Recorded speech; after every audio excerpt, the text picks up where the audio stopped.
And he's loose again. Edwards off the running. Like a bat, Donovan Edwards. They hand it off to Johnson. Boise State has won. Right now, and they take a downfield shot. And the catch is made. It's Ryan Williams. Goes to the free. Touchdown.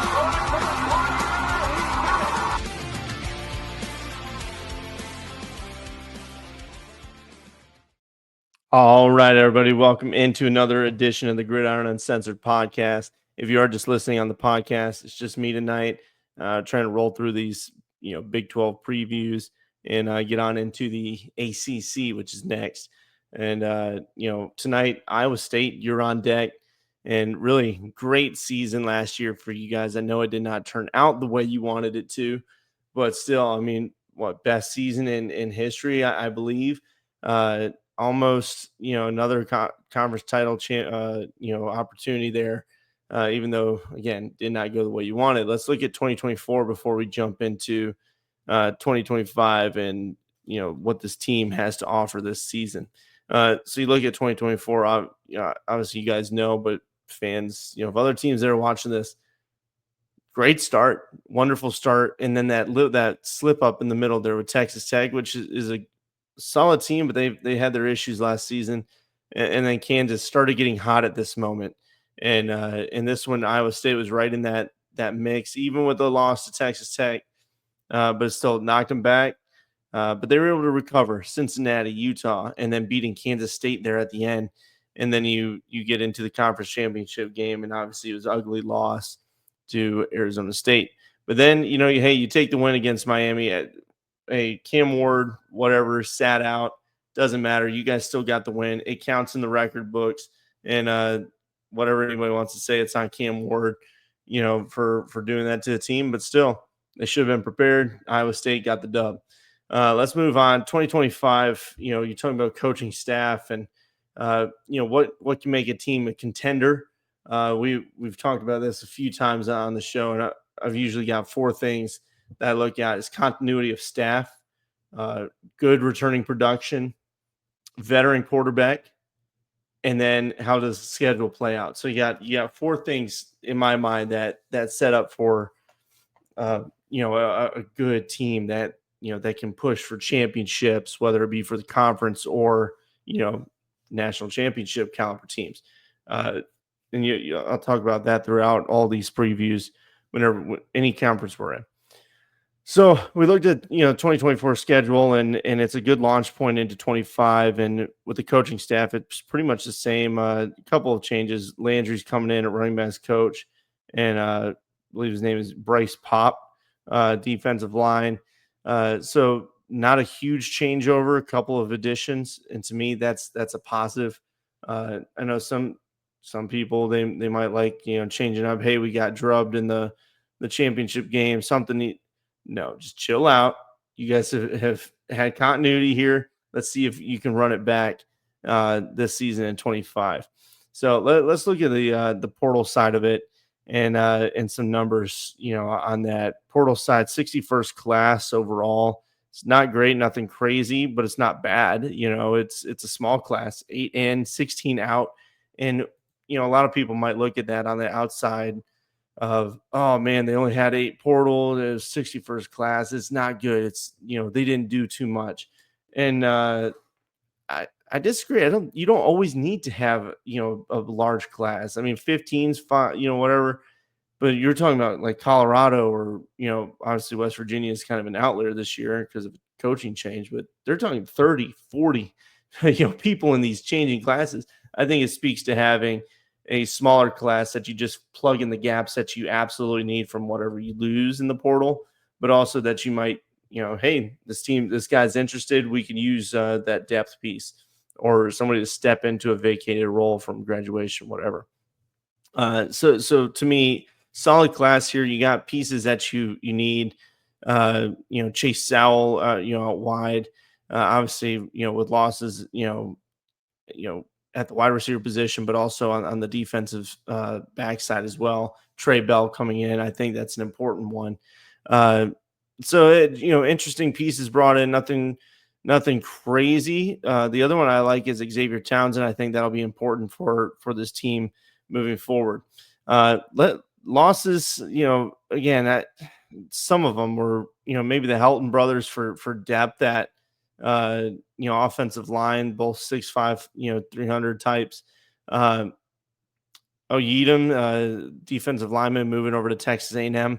That's a tough one. Losing a big guy in the middle there. A couple other ones, but really, I feel like what you bring in outweighs what you lost.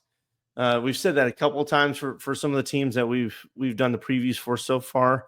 Not all of them. So to me, this is one that that statement rings true. Looking at the offense, let's go ahead and move into that. And obviously, what you lost on the wide receiver production, from Noel and Higgins, that's tough. But I think it's manageable. Rocco Beck is one of my favorite quarterbacks. And honestly, the Big 12, I think I've said it. People say, "Well, it's the Big 12 defenses," and Blake mentioned that in the show. And I think there's some credit to that, because sometimes some of the defenses last year were a little lackluster, but there's some good ones too. And these quarterbacks have been able to sling it. Uh, Rocco Beck, 3,500 yards just about last year, 25 touchdowns and 9 interceptions. But he also can run 8 touchdowns on the ground, 300 yards. Iowa State fans, you already know it. But I'm just saying it for anybody else that might be listening that doesn't give a shit about your team, or, hey, you're playing them this year. Let's see what maybe they got. So that's why I'm throwing out some stats there. What you guys did do was go out and get some guys out of the portal. Mention Xavier Townsend and Chase Sell, 2 guys that you're looking that they can play. I mean, they've had the reps. Sal over at Eastern Carolina, 678 yards off 34 receptions, 3 touchdowns. You're talking almost 20-yard average. So that's something that Rocco can lean on, out wide. And he's pretty big body too, 6'4", 200 pounds.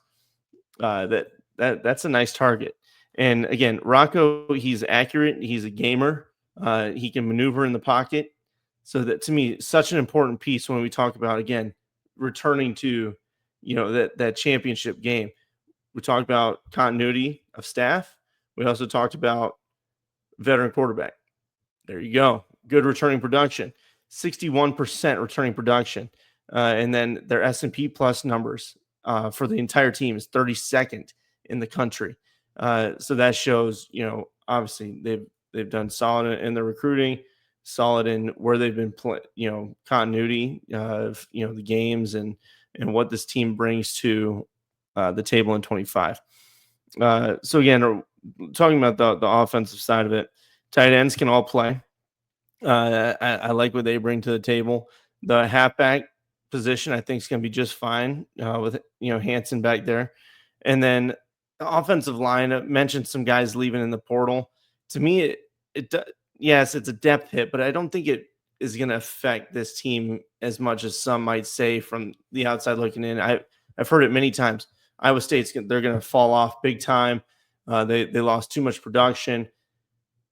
Yes, it's going to be hard to replace some of that, but I still think this team is well coached, and I think the culture's fine there for them with Rocco and the portal, wide receivers to be fine. The offensive line, you got 2 back from the Big Ten football side, and that's important. It doesn't matter, who it is, but these guys have been playing, in the Big Ten.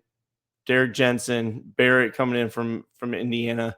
Those are big body guys that can play and plug in if you need them to. They can either be rotational or hell, they might be starters. Just depends on, what the offensive, line coach determines, I guess, at the end of fall ball. You guys let us know what you're seeing on that or what you're hearing about your offensive line that, maybe makes me feel better about the over under when we talk about it at the end of the episode. So yeah, I think offense is going to be just fine moving the ball. Again, love Rocco. I just want to see, how the reworking of the offensive line goes to maybe get a little bit more, excited about where they can go. But I'm not saying that I'm not excited about them. I just want to see how far they can go with that offensive line. Defensive side of it, to me, you got to get more pressure. and they did go out and get a couple edge rushers. Uh, Nothing really, like no big time guy coming in that you expect to make a huge impact, but at least some guys that can help in the rotation and maybe create some, uh, some extra depth there. Uh, the interior, though, to me is where you're solid. And Dominic Orange, that dude's a beast. Uh, One, he's huge, but two, just solid player. Uh, the other thing, kind of like on the offensive side, talking about two of the best players leaving, two of your top safeties are gone. But the depth is there. Again, there's guys that have been around. There's guys that have gotten reps, and that's important. The continuity, and then you bring in guys like Trey Bell, to help supplement that loss, and then you have veterans, Jeremiah Cooper, John Tez Williams, guys that have played that know how to play this game and how to play in the Big 12, how to be physical. And I think this defense is going to be just fine. Linebackers, again, guys that can play. I want to see how they step into the bigger role of starting. And then you get, guys that were, coming back from injuries. Carson Willich is a guy that, he was injured and missed all of last year, but now he should be back to good, right? So that's more bodies that are coming in that look like this team and this defense is going to kind of be right back in that same situation. You're just looking for the younger guys or the new bodies to step in and fill the void that was left by, talented players. But everybody has to do that. Every team has that situation. So I think Iowa State's going to be right back in the mix. Let's go talk about it. Let's go look at this schedule here. I'll pull it up on my end first and then pull it up for you guys here. So there it goes. All right, 2025 schedule. Obviously, the start, you got Farmageddon in Ireland. That is a hell of a matchup, week 0. And there's people out there that say week 0 isn't shit. Let me tell you, it is. I love week 0. I hate that it's called week 0. It should just be called week 1, but that, it's college football. We do weird stuff. So that's a massive game. And we talked about this in the Kansas State preview that we did a couple of shows ago. If you want to go watch it and see what we said about that team, this is a massive opportunity for each squad. It's going to set the tone for the rest of the season. Kansas State, they're projected to be up in that top, college football playoff, Big 12 standings as well. And Iowa State, you've got the potential to do it. Your over-under from what I'm seeing is 7.5 from the sports books. And if you get this win right here, that's going to propel you. You got South Dakota right after that. Iowa, they've got at least somebody that can throw the football. We know how Iowa's been, and we know the game last year was tight. It's still a very tough team to play defensively, and they've still got bodies on offense that can maul you, but they've been struggling to pass. So this is a game, really the first 3 weeks are going to tell you so much about this Iowa State team. And then after that, Arkansas State. I know it's a group of 5, but this is a team that I wouldn't look past, as such an easy win. I think you guys will win it, but somebody to watch. And then Arizona, we mentioned, retooled. Fafita's still there. Does he get back to his 2023 self? Cincinnati, Sorsby at quarterback's really good. Somebody to watch. Colorado, how do they do? Who's starting at quarterback? How do they do when they're out of the shadow of, Shedeur Sanders and that all the drama that's kind of been there? They're still talking off season. I wish they would shut up, stop talking so damn much, just play football. But that's beside the point. And then BYU just did a preview on them, and to me, I cannot put faith in that team. To be where they were last year until the Retzlaff situation is squared away. Arizona State, I think they're going to be right back in that top echelon. That's a tough game. TCU, Hoover's such a good quarterback, I think, and they've got talent everywhere, but they can't run the goddamn football. If they fix that, they'll be an even more dangerous team, but it's just something to watch. Kansas, same, retooled, and then Oklahoma State. So it's a tough schedule, in my opinion, especially that start is going to be crucial to hitting the over and trying to get back into that title contention. You guys let me know what you think. Are you guys you feeling the over on this season? You probably are. Veteran quarterback, continuity staff. You got all these things going for you. I'm going to say taking the over on Iowa State, even though others are putting you down. I don't know if they'll win the Big 12 because there's some other teams out there like Baylor that I think's really impressive. What they have, Texas Tech, is a team that's obviously thrown some money. They've got a pretty nice roster. It'll be interesting to see how the Big 12 shakes out, but there's a reason that the highest over under is 8.5 and the lowest is 5.5. Nobody knows what the hell is going to happen. So we're just you just look at what you got and you go from there. But I do like what this team brings to the table. I don't have a record prediction yet for them, but I'm saying over. You probably split the Iowa and Kansas State games, to be honest with you. And then I think you beat Arizona, Cincy, Colorado, Arkansas State, South Dakota. So, I mean, that's, 3, 4, that's 6 wins right there. And then you're going to pick up one of these, BYU, Arizona State. To me, 7.5, that's easy money to take the over on for this team. Again, let us know. Hit us in the comments there on YouTube. You can subscribe, follow. All that would mean so much to us, helps us out a lot. We're on Facebook, Instagram, all the good stuff. So yeah, we appreciate your time, and we look forward to seeing how this team does in 2025. Y'all have a great night.